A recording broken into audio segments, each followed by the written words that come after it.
Estamos aqui, né, gente? Semana passada deu problema, agora vamos ter que gravar tudo de novo. Vocês se lembram da fase de efeito de vocês? Então tem que falar de novo a frase de efeito. Tem que falar a frase de efeito de novo, Murilo.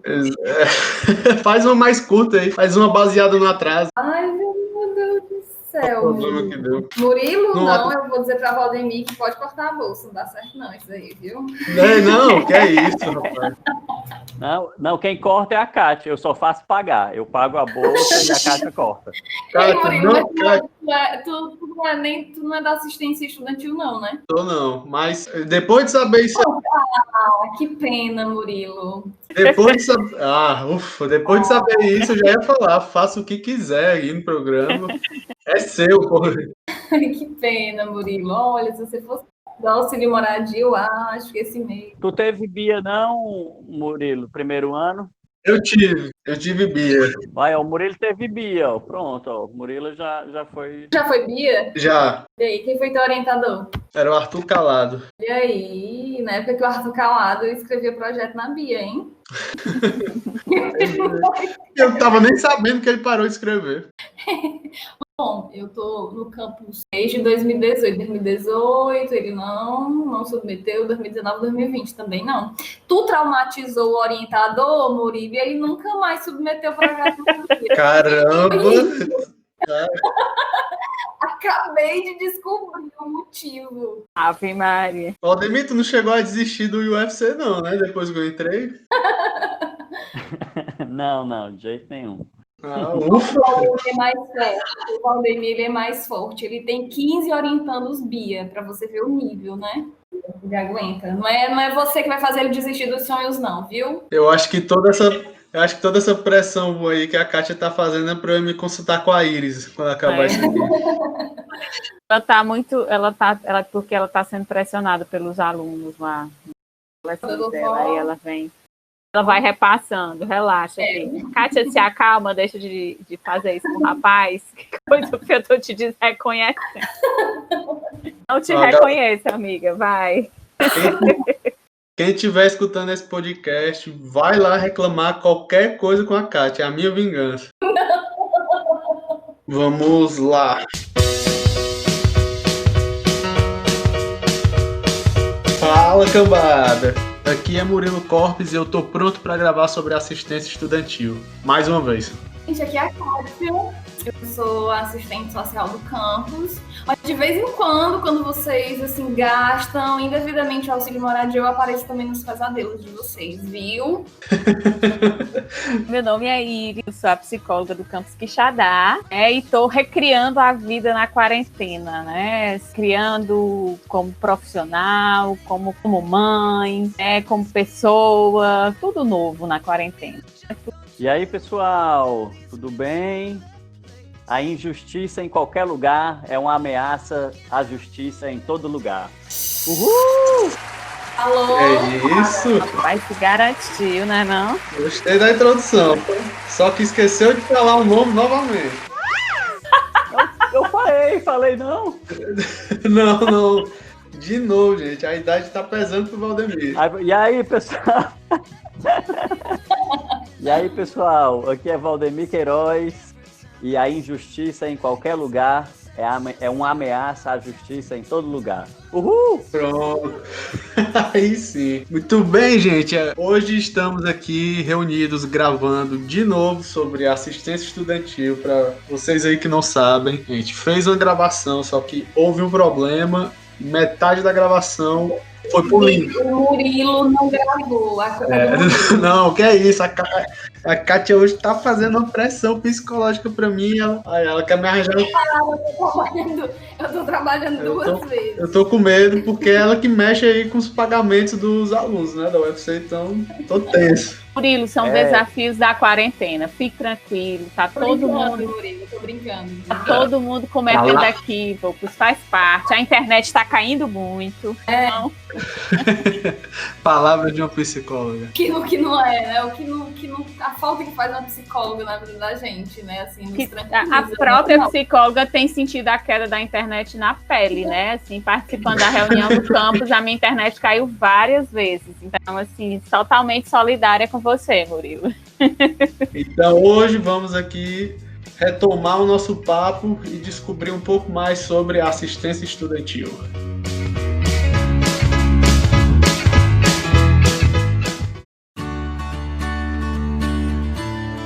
Muito bem, gente. Como eu já disse aqui, nós estávamos gravando na outra semana e conversamos um pouco sobre o que era assistência estudantil. Então, a gente está aqui para explicar para o aluno, especialmente para o aluno ingressante, seja desse ano polêmico, de 2020, ou para os anos que virão em seguida, tudo o que o aluno precisa saber sobre assistência estudantil, especialmente aquele que está chegando em Quixadá após SISU e vai precisar, talvez, de um apoio da universidade, da União, para se estabelecer na cidade.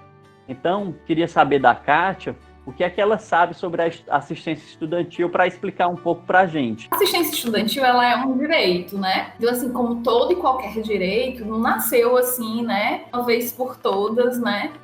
E nem todos de uma vez, né? Até é o óbvio, né? Que fala isso, que é um crítico, que fala muito dessa dimensão do direito, né? Ela vai nascendo e vai se construindo ao longo do tempo, e com a assistência estudantil não é muito diferente, né? Hoje em dia a gente tem sim uma política, né? Uma política nacional de assistência estudantil, mas nem sempre foi assim. De um modo geral, as universidades e o Estado, né, ele sempre teve uma preocupação em assistir esses estudantes, né, que vinham de uma condição de vulnerabilidade.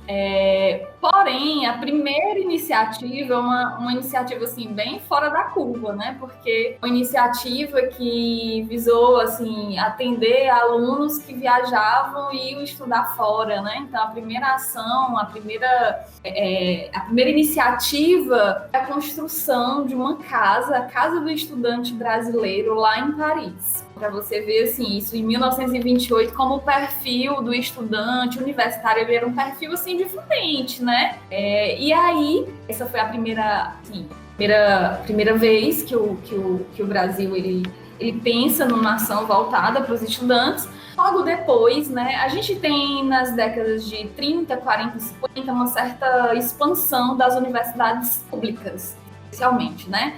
Pelo menos até 1950, você tinha pelo menos uma universidade pública em cada estado, certo? E aí, nesse período também, a gente sabe que foi nas décadas de 30, né, o que a gente conhece como o período Vargas, né? E a gente sabe que o Getúlio Vargas tinha um jeito todo particular, né, de lidar aí com os movimentos populares. Então, a assistência estudantil, ela se estruturou muito, né, primeiras ações, né, em torno das políticas do governo Vargas, né? Você tem aí as primeiras reformas da universidade, você tem aí também esse período, salvo não me engano, em 1931, eu vou ver aqui nas minhas anotações, você tem a primeira lei orgânica da universidade, que já sugeriu aí uma certa política, não política, né, mas algumas ações em torno da assistência estudantil. E aí o mais engraçado que aí nesse período de 40, 50, né, 30, 40, 50, eram os próprios alunos que faziam a gestão desse recurso, né? O recurso que as universidades tinham para assistência estudantil eram os próprios alunos que se organizavam e eram eles quem distribuíam as bolsas, né? E então era muito diferente, né? Você não tinha equipes de atendimento, né? Você tinha um recurso e esse recurso, ele era um recurso da universidade, né? Ele não era um recurso destinado especificamente para assistência estudantil. Não, era um recurso que a universidade tinha e aí, de acordo com as demandas, esses estudantes, eles eram atendidos. Bom, e aí a política foi sendo repensada, claro que muito em razão da articulação do próprio movimento estudantil, a UNE, né? E também do FONAPRACE, que é o Fórum Nacional de Pró-Reitores da Assistência Estudantil. Você tem aí uma organização desses dois atores, especialmente, para que o Estado ele pensasse numa política mesmo, né, de assistência estudantil. Em meados de 2000, você tem o primeiro Plano Nacional de Educação, né? Lembrando que em 1988 você você tem a Constituição Federal, no período da ditadura militar, né, você tem também aí um período de expansão das matrículas das universidades, mas desta vez muito mais o setor privado. Você tem 1988 com a Constituição Federal, né, que diz que a educação é um direito social, e isso muda muito, né, o olhar, né, quando você coloca, quando você inclui a educação como um direito social, o direito social ela tem que visar a diminuição das desigualdades, por exemplo, né? Tem uma série de outros objetivos que a própria Constituição traz, né? E aí há toda uma mudança também, né, com os governos Lula, né, a partir dos anos 2000, a interiorização e democratização da universidade. Então você tem expansão de universidades, né, a abertura de novas unidades acadêmicas, né, o próprio campus UFC Quixadá, ela é fruto dessa expansão.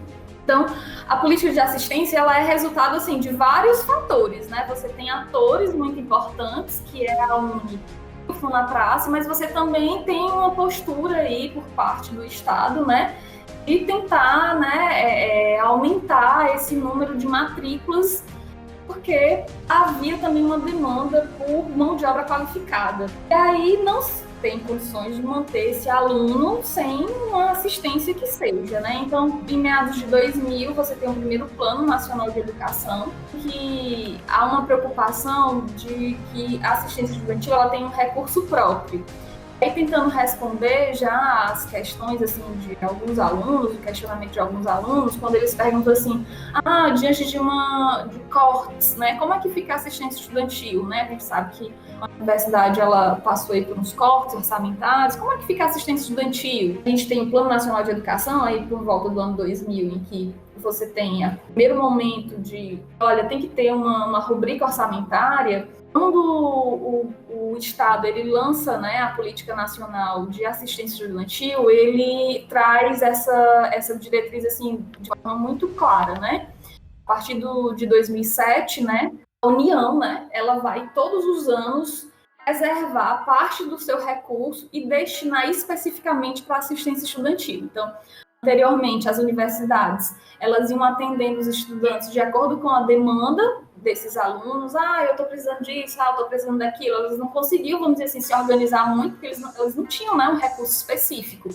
A partir da política nacional, você tem um recurso específico. Então, as universidades anualmente recebem esse recurso e, a partir daí, estruturam os seus programas, né? Então, hoje a UFC, né, você tem dentro da estrutura, você tem a Pró-Reitoria de Assuntos Estudantis, onde você vai ter vários programas, né, inclusive bolsas, né, como a própria BIA, o Auxílio Moradia, a Bolsa de Esporto, né, mas você também vai ter equipes de atendimento, né, as equipes de atendimento da DGEB, da DIGEM, e no campus do UFC Quixadá você vai ter também a Política Nacional de Assistência Estudantil, né, dentro também de uma outra estrutura, né, que no caso é dentro do NAS, né, que é o Núcleo de Atendimento Social ao Estudante, onde você vai ter o serviço social, a psicologia e a nutrição, quanto também equipes de atendimento, além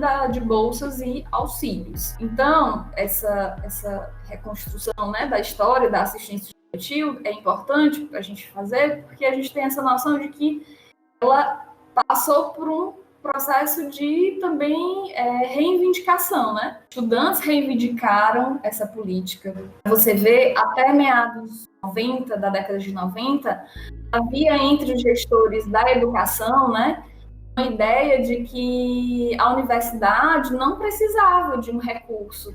A universidade só a elite frequenta. E, de fato, né, por muitos anos foi assim. Mas sempre existiu, né, alunos oriundos de uma origem bem difícil e até os anos, né, 2000, vamos dizer assim, não existia um orçamento voltado para esse aluno especificamente. Inclusive, foi a partir de 1994, salvo não me engano, é a primeira vez que há uma pesquisa nacional sobre o perfil do aluno universitário. Você vê, né, a gente tem universidades desde 1820, mais ou menos, né, os primeiros cursos, né, de ciências jurídicas, mais especificamente, elas surgiram no país, a vinda lá da família real, né, tem toda uma necessidade de estruturar alguns serviços, né, e os primeiros cursos, eles começam a ser criados aqui no país. Mas a primeira pesquisa nacional, né, para saber quem é o perfil do aluno universitário, ela surge aí em 1990, né, 1994, ela é publicada no FONAPRAS, que é justamente esse fórum nacional super importante.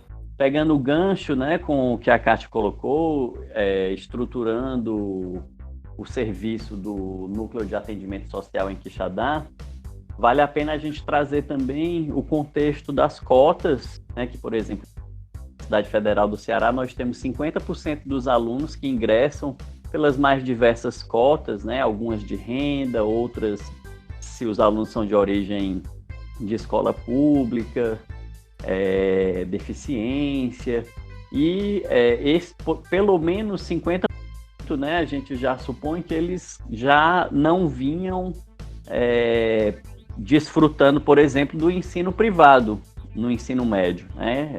Esse é um fato. Pode ser até que tenhamos alunos bolsistas no ensino privado que venham a acessar a assistência estudantil no ensino superior, mas a gente tem um quantitativo grande de alunos que preenchem esse requisito da cota, então coloca a universidade também em um desafio de com que esse aluno ele seja bem acolhido, bem recebido, bem formado, com qualidade de ensino, de formação, para que ele venha a ganhar o mercado de trabalho, para que ele venha sair da universidade pública com um ensino de qualidade e gratuito, como tem sido sempre. Tempos a gente tem escutado muito essa fala, né? Estamos todos no mesmo barco, né? O que é uma grande falácia, né? Ninguém está no mesmo barco, cada um está no seu barquinho, né? E aí é claro que, levando essa discussão para o âmbito aí da assistência estudantil, a gente vai entender que cada aluno chega em um barco e a assistência estudantil vai buscar preparar, reparar aquele barco para que o aluno ele consiga velejar o seu caminho até aportar no local onde ele vai receber o seu diploma. Alguns barcos já estão prontos para navegar, enquanto que outros vão ter que contar mesmo com essa ajuda, com esse apoio, com esse auxílio, tanto de benefícios quanto dos serviços que a gente busca oferecer. Então, aí a Iris vai falar um pouco mais, né, sobre exatamente de que forma esses vários apoios podem ser ofertados, o que a gente tem tentado fazer, né, em oferecer grupos, atendimento individual, discussões, conscientizações, para que a gente tenha uma comunidade cada vez melhor. Eu achei muito interessante, Valdemir, que você falou da história do barco, né? Assim, a história de que falam que estamos todos no mesmo barco. Diz, não, cada um está no seu barco, né? São barcos diferentes, barcos distintos. Vamos dizer assim, é o mesmo mar, né? E num momento como esse, vamos dizer assim, o mar ele está bem turbulento. Muitas turbulências estão acontecendo no nosso contexto social nesse momento, né? A pandemia, o contexto político. Isso tem uma interferência também na forma como cada barco vai caminhar, ou vai caminhar não, vai navegar aí por essas águas, né? Então, a gente tem que estar atento, né, a esse contexto externo, porque ele também reverbera em cada um de nós, né? Ele também, de alguma forma, nos toca, né? Então, assim, o que está no contexto social é importante. Então, assim, por exemplo, essa coisa do retorno às aulas, a gente vai voltar num contexto em que a gente vai ter que cuidar de uma série de coisas. Então, assim, o estudante ele vai precisar de uma dimensão mais ativa, né? Um diálogo maior com a realidade, uma busca pela construção do conhecimento. Isso, por exemplo, os estudantes agora que estão fazendo TCC, estão fazendo mestrados, eles estão tendo inúmeros desafios, né? Em se concentrar para cumprir os prazos que os professores colocam, principalmente os alunos que estão mais para o final da graduação, eles estão vivenciando vários desafios para manter, vamos dizer assim, essa produtividade, né? Enfim, uma das coisas que me veio aí, mas assim, o estudante que está entrando também ele está meio que, vamos dizer assim, à deriva, né? Dando aí essa imagem que você trouxe, né, do barco. Posso complementar, né? Eu acho que essa ideia do barco, ela é interessante mesmo, assim. Pode parecer mesmo que estamos todos, né, aí nesse barco, mas cada um tem enfrentado, cada um, né, enfrenta aí essas dificuldades, elas são muito, né, específicas de cada contexto, né, e a gente sabe que os alunos que são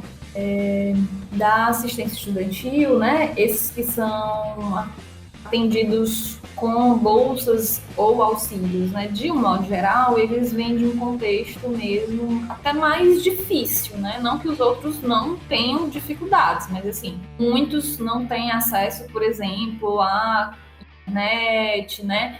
Eu recebo muitos e-mails, assim, agora a gente está tendo esse processo de seleção, muita assinatura de documentos, né? E os alunos, eu não consegui, eu não tenho internet em casa, ou não tem essa disponibilidade, e aí a gente tem que ter mesmo essa noção, né? Não está sendo fácil para ninguém, mas existem contextos que isso se torna ainda mais complicado, né? Então, acho que a gente, enquanto equipe do NAS, né, tenta estar atento, para a gente ainda não tem as ferramentas também adequadas, né, para atender esses alunos, porque a gente ainda está muito, né, nesse atendimento, precisa da internet, precisa do computador, e às vezes que mais está precisando nesse momento nem acesso a isso tem, né? Também é desafiador para as equipes.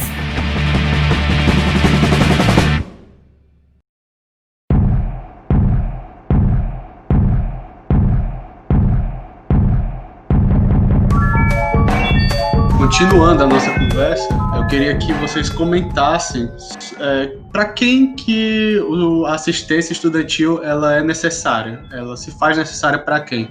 Vocês listaram aí alguns fatores que, digamos, são os principais que compõem a assistência social, e agora eu quero que vocês comentem para quem ela é necessária. Acho que a gente poderia começar falando, né, geralmente eu converso com a Kátia, a gente tenta colocar que a assistência estudantil ela é para todos os alunos. Por exemplo, em Quixadá, todos os alunos acredito que fazem uso do restaurante universitário. Então, ou seja, a existência do restaurante universitário, ela coloca, né, que acaba servindo, no caso de Quixadá, acredito que a 100% dos alunos. Ou seja, a existência da refeição a R$ 1,10 ali, ela quer dizer que não é que é o prato que ele custa R$ 1,10, mas na verdade, se eu não me engano, o valor é de R$ 7,00, é o valor que a empresa fornece a refeição à universidade, e qualquer aluno vai ter já um subsídio de R$ 5,90 dessa refeição, e vão ter que pagar R$ 1,10. Aqueles que não são beneficiados pela isenção da RU, auxílio moradia, etc. Então, a gente já parte daí de que, por exemplo, pela via do RU, todos devem ser assistidos pela assistência estudantil. Assim como a gente planeja também várias ações de combate à desigualdade, ao preconceito, ao assédio sexual, assédio moral, homofobia, racismo. Esse valor de 1,10 é só para os estudantes, os outros membros do campus não têm esse mesmo valor, na Rio? Não tem. Os servidores, eles pagam R$ 7,00, que é como se fosse o valor completo. Eles fazem uso do RU, mas é como se eles pagassem o valor cheio, né? Enquanto que os alunos, eles já têm, qualquer aluno, né, ele é pendente de ser beneficiado da assistência estudantil, né, por um ou outro auxílio. Ele já tem essa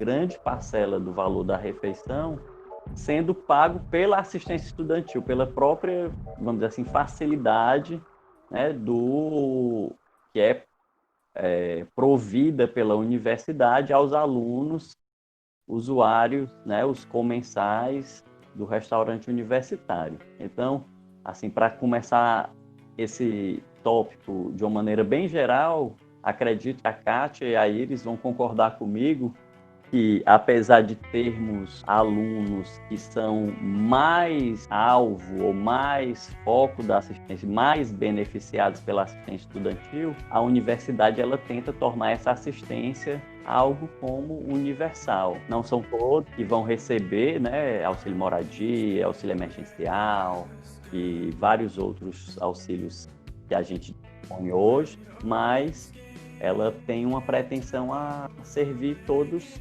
sim.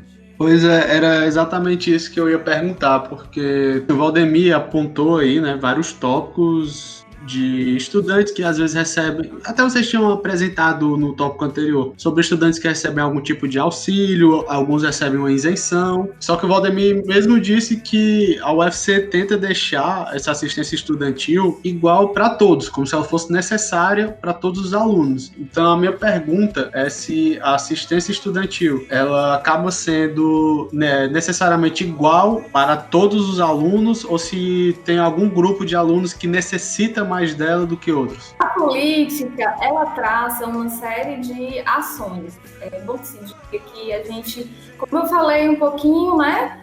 Cada universidade, ela vai estabelecer programas, então você vai ter programas diferentes, diversos, inclusive com públicos diferentes, né? As mais diversas instituições. Mas por quê? Porque não há definido um programa de assistência estudantil onde todas as universidades precisam seguir tal e tal aqueles programas. Não. O que existe dentro da política nacional são justamente algumas matérias, vamos dizer assim. Então, o que a política de assistência deve contemplar? Moradia. O que a política de assistência deve contemplar? Alimentação. O que a política de assistência deve contemplar? Saúde, né? Atendimento, no caso, né? Atendimento odontológico. É tanto que a UFC, ela tem um setor de atendimento odontológico, né? Porque elas se cruzam muito, assim. Olha, é interessante a gente conhecer um pouquinho como é que é a trajetória da política, até para entender por que às vezes, na prática, as coisas se confundem muito, né? Porque, por exemplo, em Fortaleza, você tem atendimento odontológico, né? Para a comunidade discente. Até onde eu sei, não há uma distinção, por exemplo, entre quem ganha até determinado renda per capita e quem não. Ele é aberto à comunidade discente, né? Mas, por exemplo, na própria política, vem dizendo, né? É como se fosse assim, vamos lá. Se a universidade ela não tiver recursos, inclusive humanos, para atender a todos os alunos, priorize, então, aqueles que têm uma renda per capita até um salário mínimo e meio. Ora, você vai ter programas que são mais abrangentes, e eles podem existir independente da renda per capita. Se você tiver material humano para pôr em prática, vamos lá, um exemplo, são as rodas de conversa. Se tivéssemos uma equipe com, 3 psicólogos, 3 assistentes sociais, não ia faltar roda de conversa para discutir temas os mais relevantes para essa comunidade. Não tem. Então, acaba que as coisas elas vão se restringindo, não porque a política determina que assim o seja. A política determina que só podem ser atendidos esses alunos. Não. A própria universidade, ela sempre procurou, né, atender e estar atenta a essas questões. Né? Infelizmente, você tem hoje uma equipe, isso aí é uma realidade de praticamente todas as universidades, equipes ainda bem pequenas, assim como recursos de bolsa e aí recurso, né, financeiro também insuficiente. Então, você vai acabar priorizando quem? Aqueles que são mais vulneráveis. Quando o recurso é limitado. O recurso ele não é ilimitado, você deve atender a todos. Eu acredito que a Iris, né, como psicóloga, já deve ter atendido vários alunos que, por exemplo, não são da assistência estudantil e não faria o menor sentido a Iris, como muitas vezes eu tenho que fazer, perguntar para o aluno ou pedir para o aluno a renda per capita. Por exemplo, eu atender um aluno com uma bolsa BIA, com auxílio moradia, com emergencial, com creche, não necessariamente tenho que verificar lá a renda que o pai, que a mãe recebe. A Iris não passa por esse aperreio, passa, Iris? Não, de jeito nenhum. Né, assim, o acolhimento psicológico, ela é para o aluno que precisar. Agora, o grande desafio é que às vezes a gente conseguir abarcar todos que necessitam disso por ser só uma psicóloga. Por exemplo, aqui em Fortaleza, os psicólogos eles ficam na assistência estudantil. Assim. O psicólogo, dentro de um contexto educativo, dentro, por exemplo, dentro de uma universidade, ele não vai estar só ligado à assistência estudantil, né? Assim, então, assim, não é só a atenção ao estudante, porque o estudante, né, dentro da possibilidade de desenvolvimento que a educação oferece, o estudante é uma ponta desse contexto universitário. Né? Então, é muito importante a gente ter esse contato com todo o ambiente acadêmico, né? Assim, com os professores, com os outros técnicos administrativos, né? De estimular relações que contribuam para qualificar o desenvolvimento humano no campo. Né? Então, assim, como profissional de psicologia, a nossa ação ela passa pela assistência estudantil, mas ela não deve ficar circunscrita a assistência ao estudante, né? Porque a gente tem uma compreensão de desenvolvimento humano em que esse desenvolvimento ele não se dá só no sujeito separado da sua realidade, né? Então é muito importante. E aí é claro que para assistência social também, né? Então, essa coisa de trabalhar com processos educativos que são mais complexos, que são mais amplos, né? Que não só ligada a essa questão da renda, né? Mas, por exemplo, a construção de rodas de conversa que traga reflexões sobre como a gente tem feito, né? no POA, né? Como a Kátia vive dizendo que quer fazer com os alunos do auxílio moradia, né? É algo além do auxílio, né? Como construir estratégias de apoio ao desenvolvimento desses estudantes. Então, para a gente apoiar o desenvolvimento estudantes, a gente não pode construir relações só com estudantes.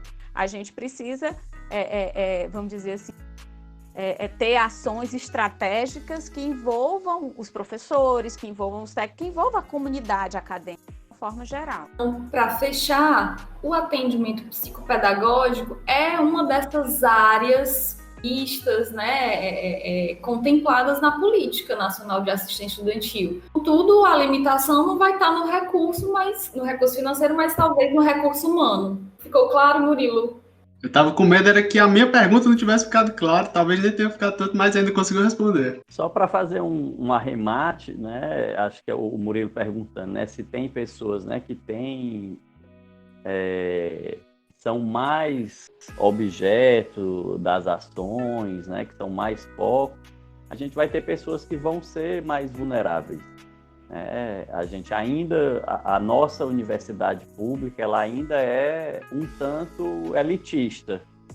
Né? Não todos os campi, obviamente, né? Por exemplo, Quixadá não acredito que seja um desses campi, mas ainda temos, né, alguns cursos, né, que são mais elitistas, e aí teremos sim alguns alunos que vão demandar da universidade, da assistência estudantil, esse apoio pecuniário, financeiro, para que eles possam pagar pelos seus materiais, né? E daí a gente vai ter diferentes benefícios, né, para que eles possam arcar com livros, fotocópias, instrumentos de estudo, equipamentos, e etc. E aí, certamente teremos uma parcela que vai depender inteiramente, eu posso dizer, do apoio financeiro da universidade para que eles venham a concluir seus cursos. E aí a gente vai sempre nesse trabalho, geralmente conversando, eu e a Kátia, em busca de exatamente quem são esses mais precisados, mais necessitados desse apoio, o que é um grande desafio, porque muitos precisam bastante, mas vão ter alguns que vão precisar mais ainda, e aí que entram os processos, os editais para contemplar os alunos com as bolsas de iniciação acadêmica, os auxílios emergenciais, o auxílio moradia. No caso de Fortaleza, a gente tem a residência universitária, né? Aí auxílio creche, e aí os vários tipos de auxílio que, por exemplo, a Universidade Federal do Ceará oferece aos alunos.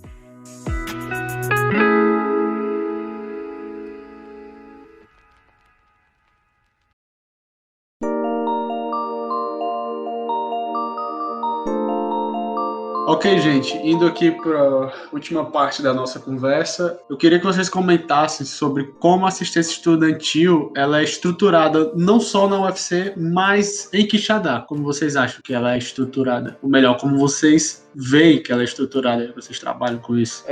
Em Quixadá, especificamente, a assistência estudantil ela é representada pelo NA, né, que é o Núcleo de Assistência Social, que é composto por mim, a Kátia, social, a Iris, psicóloga, a Ana Cláudia, que é a nutricionista, e a gente tem o apoio administrativo da Janaína. Né? Então, em outros momentos, a gente já escutou falar que talvez um dentista ou uma dentista viesse a chegar, inclusive a cola lá do bloco administrativo, ela meio que foi feita para ser um consultório odontológico, se eu não me engano, mas hoje ela se estrutura dessa maneira, né? Em Fortaleza a gente vai ter, por conta, né, da maior quantidade de unidades acadêmicas, maior quantidade de alunos e maior tempo também da UFC em Fortaleza, ela já tem mais projetos, bem mais profissionais, diferentes profissionais como psicopedagogo, além de profissionais da psicologia, da nutrição e da assistência social. Então, a gente poderia dizer que em Quixadá ela está estruturada mais ou menos dessa maneira, mas ela pode ainda, né, e deveria ser ampliada, tanto com outros serviços, como, por exemplo, médico e odontológico, como também com mais profissionais. Né? Seria excelente que tivéssemos um coleguinha ou uma coleguinha dando apoio, né? Partilhando com a Kátia e com a Iris as várias demandas que surgem de assistência estudantil dos nossos alunos. Não é isso, pessoal? Sim, eu acho que o que o Valdemir, né, é bem o desenho hoje do que é o NAIS, né? Em Fortaleza, você tem uma equipe só para cuidar do moradia, por exemplo, uma equipe né, não o suficiente, que nunca vai ser, mas uma equipe com vários profissionais, outro setor só para cuidar de bolsas e auxílio emergencial e creche. Você tem um outro setor só para cuidar do desporto, né? Porque a bolsa de desporto, ela também é da assistência estudantil. Você tem uma equipe, né? Não é uma equipe só com uma nutricionista, né? Uma equipe só para cuidar do restaurante universitário. Claro que o número de alunos é muito maior, né? Mas quando você consegue, né, descentralizar essas funções e montar equipes, claro que o atendimento dele tende, né, a ser mais... você acaba abrangendo, inclusive, um maior número de alunos, né? Mas aqui, assim, a gente tem feito, né, o que a gente, vamos dizer assim, o que está dentro da nossa condição, né, a atender a todos, né. Eu costumo dizer, assim, sempre que eu passo e converso com os alunos, que o serviço social é para ser mesmo essa porta de entrada, que eles podem demandar, sim, que sim, eles podem, se não acham correto, ou se não acham, se discordam de alguma coisa, eles têm a liberdade de me procurar, né, porque a gente não é dono da razão, né? Então, esses processos, eles passam por um processo de reconstrução mesmo. Você está ali todos os dias construindo e reconstruindo novas metodologias, inclusive de seleção. E às vezes é importante esse retorno do aluno. Claro, um retorno respeitoso, um retorno que não seja ofensivo. Todos somos adultos, né? Ainda que possamos estar em uma condição diferente, né? Você na condição de aluno, eu na condição, né, de profissional, mas eu acho que eu nem preciso, não é necessário eu agir de forma desrespeitosa com você está na condição de aluno. Também também não é necessário que você, discordando de um resultado, discordando de uma metodologia, você seja desrespeitoso, ofensivo, enfim, faça algumas ilações, assim, tipo, algumas hipóteses assim, absurdas. Se você tem dúvida, pode procurar o serviço social. Eu acho que a gente tem tentado agir com muita transparência. Eu acho que, para mim, assim, um dos valores assim, que eu tenho e para minha vida é a questão da transparência. Você tem uma dúvida e caso eu possa responder se eu não posso, olha, não sei por quê, vou procurar saber, né? Olha, talvez eu tenha errado, mas errei por isso, né? Foi esse o caminho que eu escolhi, e aí talvez não tenha sido mais correto, mas vamos tentar, então, a assistência estudantil, eu acho que ela precisa passar também por essa dimensão da reflexão mesmo, porque todos os anos você tem um público diferente que acessa a universidade e esse perfil muda, vai mudando, né? Esse diálogo com os alunos, ele é um diálogo que ele precisa, eu entendo como sendo muito, muito importante, até para qualificar o nosso trabalho. E achei até interessante isso que tu falou, falando como aluno, né? É bem isso mesmo. Você chega lá e meio que fala, foi mal aí por estar incomodando, sabe? Às vezes dá, assim, na maioria das vezes eu pergunto mais para colegas ou amigos para tirar uma dúvida, sendo que tem um serviço só para isso no campus.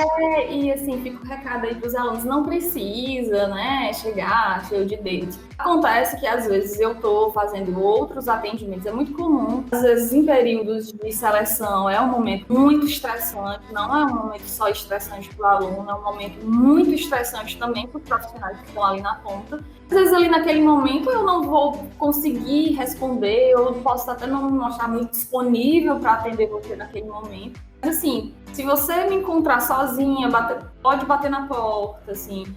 Claro que se eu estiver em atendimento, eu vou pedir para você aguardar em respeito à pessoa que está ali comigo, né? Mas eu acho que, e aí eu falo sobre o serviço social, ele tem que estar aberto mesmo para o aluno, porque eu entendo que muitos dos nossos alunos, acesso, e a universidade ele é um universo que ele é burocrático, certo? A universitária, ela é difícil, às vezes, até para a gente mesmo entender. Imagina um aluno que ou nunca, enfim, acessou outros serviços públicos, seja porque na comunidade dele não tinha, seja porque ele nunca sentiu a necessidade de acessar esses serviços, de repente cai na universidade e precisa se virar.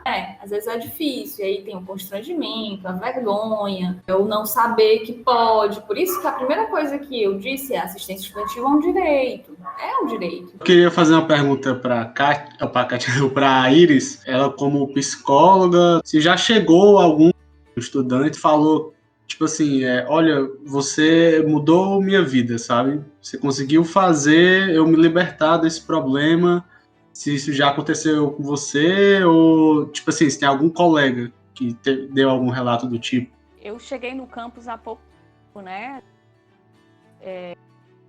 Foi em dezembro. Se tivesse conseguido mudar a vida do estudante de forma tão rápida assim, eu... Enfim, não aconteceu isso, né, lá. Até porque, assim, o trabalho do psicólogo, num contexto educativo, ele está para além do apoio ao estudante. Então, assim, a gente tem essa estratégia, né, assim, de acolhimento, que é para, assim, fazer apoio psicológico, né, com alguns atendimentos para ajudá-lo a compreender o seu contexto, a sua realidade. Assim, primeiro, é muito importante a gente saber que, assim, não é o psicólogo que muda a realidade do sujeito. Sim, né? Dentro me exaltei. de um atendimento psicológico, a gente vai, num diálogo, né? Ajudar para que esse estudante compreenda melhor sua realidade, dialogando com as limitações do seu contexto, dialogando com o seu desejo, com o que faz sentido para ele, com o que ele quer conseguir para a vida dele, com o que ele sonha, né? Então, é meio que ajudar o estudante a pensar sobre a sua realidade, sobre como ele pode lidar com aquela realidade da melhor forma possível para ele. Né? Então, assim, é um apoio, assim. Então, assim, essa coisa de... Eu não sou uma fada madrinha, né? Eu sou uma psicóloga. Então, assim, É muito interessante, né? Então, assim, até mesmo agora, né, nesse momento de isolamento social, em que a gente está fazendo o apoio psicológico à distância, né? De forma remota. Tem sido interessante, tenho aprendido com isso, porque mesmo, e assim, valorizo muito essa questão da presença, né? Do olhar, é algo muito importante para essa interação com o outro. Mas mesmo online, a gente vê esses resultados, né? A gente vê, né, um aluno, por exemplo, agora de forma remota, a gente trabalha com estudantes em média com 5 atendimentos, né? Atenção mais focal, porque num contexto educativo, o que eu consigo fazer é um apoio psicológico, um processo psicoterápico longo, em que ele vai repensar toda a sua vida, mas assim, como a partir desse contexto ele pode compreender melhor a sua realidade e perceber que possibilidades ele tem, que potencialidades e que limitações ele tem para lidar com essa realidade. Mas o caminho é do estudante, né? A gente está aqui meio que apoiando. E aí, assim, o trabalho do psicólogo no contexto educativo, ele deve, como a gente falou, ele deve estar orientado também para compreender a realidade desses estudantes, né? Então, como é que eu vou construir um apoio? Como é que eu vou auxiliar também ou apoiar também os professores para qualificar em sala de aula ou em outros espaços, né, educativos? Então, para isso, eu tenho que conhecer a realidade. A ideia assim, é a gente trabalhar com pesquisas, compreendendo os dados, né, para estar construindo esses espaços coletivos, né? Porque a gente da psicologia, a gente vai trabalhar, principalmente no contexto educacional, de que o desenvolvimento humano é muito comum a gente escutar pessoas falando, não, o aluno está com um sofrimento, ele vai para o psicólogo, né?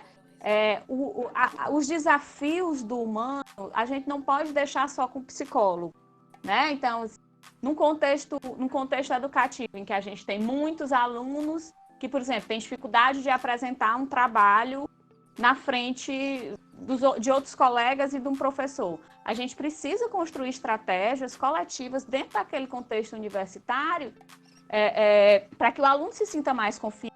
Então, essas habilidades de interação, elas são importantes para todos, isso é importante no mercado de trabalho, isso é importante para a vida pessoal, para a vida profissional, independente da profissão ou do contexto que esse estudante fosse. Então, essas habilidades de interação, elas podem e devem ser desenvolvidas não só numa consulta psicológica, por exemplo. Vou agradecer aqui a coordenação do IUFC e disponibilizou, eu acho que esse espaço, né, para a gente conversar um pouquinho sobre assistência estudantil, né? A gente que agradece. E deixar o recado, né, mais uma vez aí para os alunos que não deixem, né, de nos procurar sempre que entender que é necessário. E é isso, gente. Eu sei que não é um momento fácil, né, quarentena, mas vamos ficar em casa, né, vamos tomar os devidos cuidados. Eu já tive a oportunidade de conversar com alguns alunos por e-mail, né, nessas seleções, muitos alunos, né, chegando na assistência estudantil, e eu sempre falo, olha, eu quero todo mundo lá batendo na minha porta, desesperados, porque esqueceu a frequência, esqueceu de assinar folha. Ai, Kátia, e agora? O que eu faço? Cadê minha bolsa? Cadê minha bolsa? Então, passada essa quarentena, eu vou ficar muito feliz, né, em acalmar os corações desesperados quando a bolsa atrasa, esquecem de assinar a frequência, quando esquecem de entregar a folha de frequência, quando não encontram os orientadores para assinarem essa bendita frequência. Assim, fiquem em casa e espero que a gente, que nos encontremos aí no retorno das aulas, tá bom? É isso. Já assinou minha frequência aí, Valdemir? Acabei de assinar e mandar para a Pró-Reitoria de Extensão, viu?